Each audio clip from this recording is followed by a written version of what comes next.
What's going on, guys? Welcome back. More Montana 16 commentary. Do me a favor, take a moment, like button, subscribe button, criticism in the comment section, Twitter. Shutdown Safety is my username.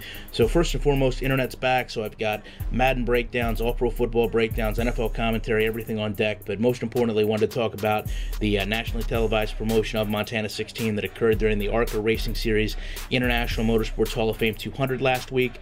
For those who didn't see the race, I'm going to put a link down in the description. You can go watch it. But I did want to share a few pictures and talk about how things panned out. After the first practice, we actually made some gear and suspension changes. The car reacted really well to those. We went out, qualified second fastest in our group, and then during the race, we ran top 15, top 20, nearly the entire first green flag run. We wanted to kind of stay at the tail end of the lead draft in case, there was an accident or something happened. So things were, really working our way. When the first caution came out, we stopped for fuel, and that was the plan. We went back out, figured we had a strong car, and we were going to run to the finish.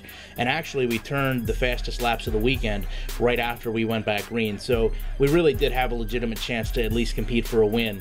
So obviously, I went down to the track hoping to use the car to promote the game, but not really in the fashion that things ultimately panned out. So going into the tri-oval, a few cars came together. It basically put Austin Wayne Self's car right into Brad's path. They made some pretty substantial contact, and Brad went down to the inside wall very hard. He came back, and it hit basically at a 90-degree angle. The car coasted, back up into the track, and then went down and ended up against the wall on the inside of turn 1. So I don't know that I've ever seen in all my years of racing a hit that hard. So I do just want to take a minute to let you guys know, ARCA has very strict safety requirements. I saw a lot of comments where people question that, but Talladega also has a very amazing medical crew, and I think the two of those came together to really minimize Brad's injuries post-accident, and he really did get treated with prompt and professional care, which I appreciate. Brad's not just our driver, he's a good friend of mine.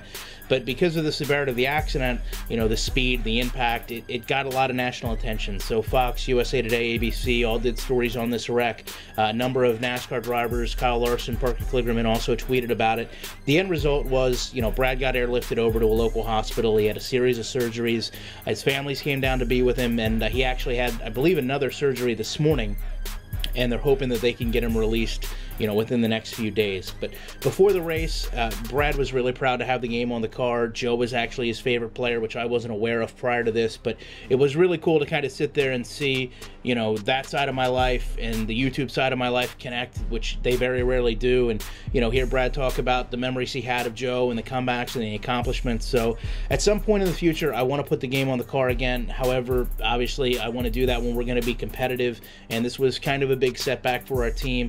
So I don't know when that's going to happen in the future, but I do want to take a minute to just thank you guys for all the support you gave me, the tweets, the retweets, the ones that saw the accident and prayed for Brad, prayed for the team, reached out directly to me. That was all really well taken and received. So be back in a couple days, probably just a couple hours really, with more commentary. Thanks for checking this video out.